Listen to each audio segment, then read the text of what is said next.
Assalamualaikum warahmatullahi wabarakatuh. Kaifa halukum? Ismi Azanuddin bin Yusli. Umri tis'ata ashar sanawat. Wa uridu an atahaddatha lakum an khamsata nasaih li ta'allumi lughatil arabiyyah. Enjoy.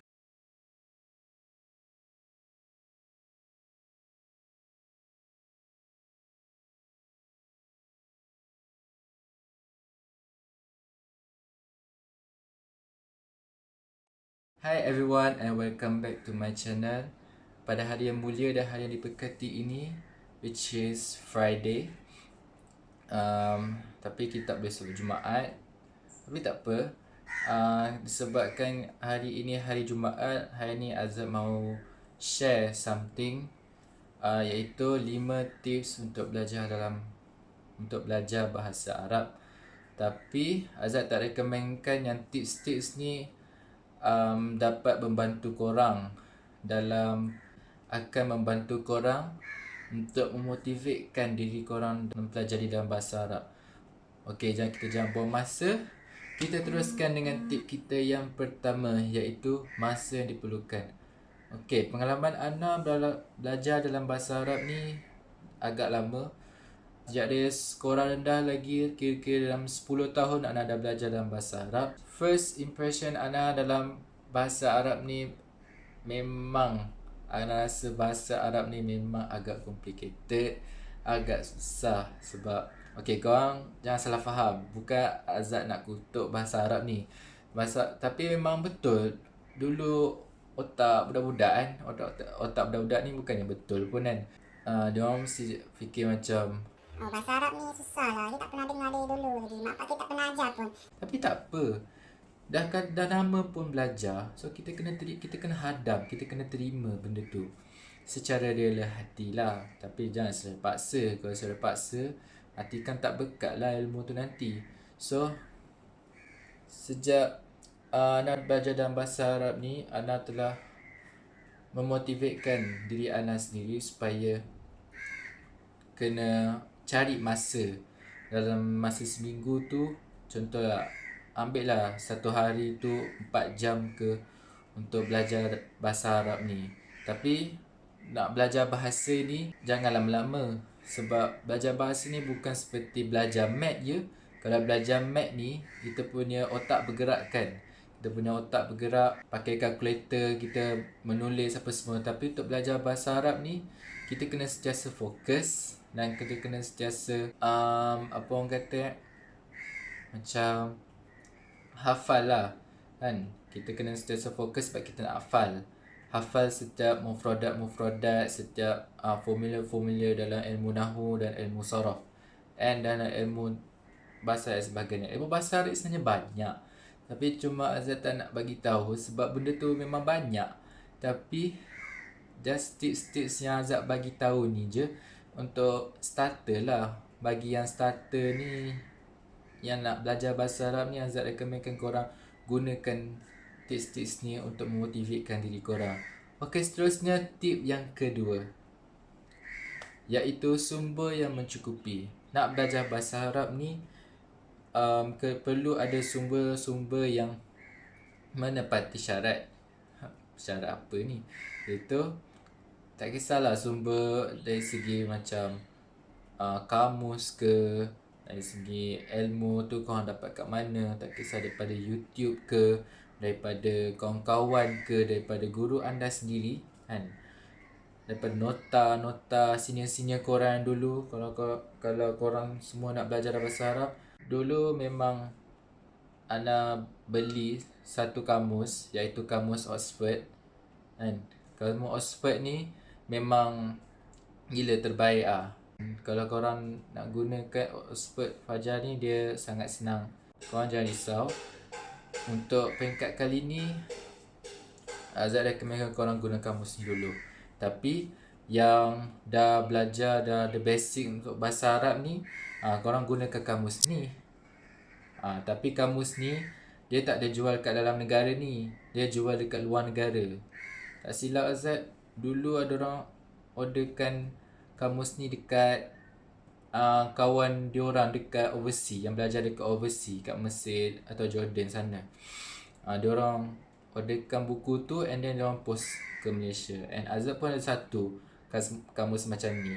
Sebab Azad pun ambil kos bahasa Arab juga dekat UIA. So Azad tahulah sikit demi sedikit benda yang Azad perlukan untuk belajar dalam kos Azad ni. Tapi tak apa, untuk beginners korang pakai je kamus ni, kamus Oxford ni. Okey, seterusnya kita bergerak kepada tip yang ketiga, iaitu belajar bahasa Arab ni mestilah berguru dan tak boleh seorang-seorang. Sebab apa? Sebab belajar bahasa ni korang kena faham secara menyeluruh. Sebab bahasa Arab ni adalah bahasa yang sangat unik, lebih agung daripada bahasa-bahasa yang lain. Korang kena fokus, mindset korang yang korang ni kena bersungguh-sungguh lah. Cari guru online ke, time PKP sekarang ni korang cari online lah. Atau cari guru, kalau korang dah ada guru korang sendiri, korang just text je lah. Atau video call lah guru korang untuk tanya soalan ke apa kan. Korang jangan belajar bahasa Arab seorang-seorang. Korang kena belajar mesti berguru atau dengan orang lain, dengan orang yang lebih pakar daripada, dengan orang yang lebih tahulah daripada korang tentang bahasa Arab ni. Seterusnya, tip yang keempat iaitu kenalah banyak bertanya kalau nak belajar bahasa Arab ni. Sebab belajar bahasa ni korang memang takkan sure satu perkara yang korang faham tu betul-betul sampai maksud dia. Faham tak maksud aku? Maksud aku kan, aku nak cakap yang belajar bahasa Arab ni memang korang kena faham secara menyeluruh lah. Korang, sebabkan bahasa Arab ni dia ada maksud tersirat dia tau dalam satu perkataan tu. And then korang, kalau korang just tahu maksud melalui kamus je, garantilah banyak makna-makna yang kita sebenarnya dari tersurat tahulah ni maksud ni, tapi dari tersirat ni kita tak tahu. So korang kenalah banyak bertanya pasal benda tu. And jangan sombong malu bertanya sesat jalan. Korang malu bertanya, sampai bila nanti korang nak habis belajar dalam bahasa Arab ni. Okay, tip yang keempat ni adalah minor penting. Okay, the major penting adalah tip yang kelima ni. Tip kita yang terakhir bagi sesiapa yang nak belajar bahasa Arab. Tip ni sangat penting sebab tip ni telah akan membantu korang dalam apa-apa jua subjek, dalam apa-apa jua pelajaran yang korang nak belajar, iaitu motivasi yang tinggi. Motivasi korang dalam suatu perkara tu korang kena develop dengan baik. Korang kena ada keyakinan diri yang korang ni boleh buat, yang korang ni boleh lakukan yang orang lain tak boleh buat. And then korang kena tahu semangat yang ada ni atau keyakinan yang korang kena ada ni, korang kena sentiasa develop tau untuk setiap hari. Contoh, kalau korang dah semangat dah hari ni nak belajar bahasa Arab, nak hafal banyak mufradat, lepas tu esok dah hilang dah semangat tu, korang kena develop balik semangat tu supaya korang ni dapat pergi jauh tau, dapat push forward, push rank untuk terus berjaya.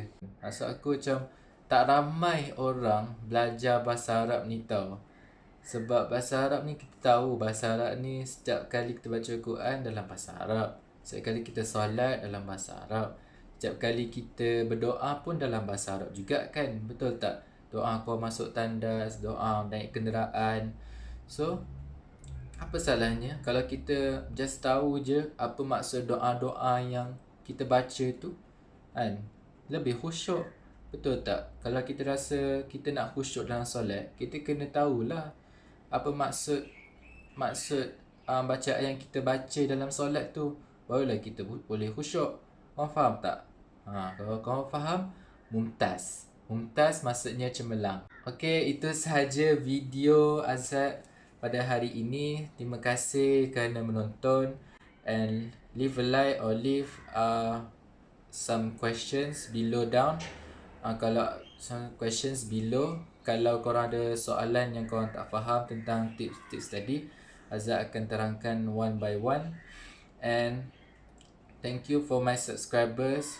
Thank you for my subscribers who subscribe to this channel, and there will be more videos about this sharing session, and I hope you guys get along with these tips. Idzan bitaufiq wan najah. Wassalamualaikum warahmatullahi wabarakatuh. Ilal liqa.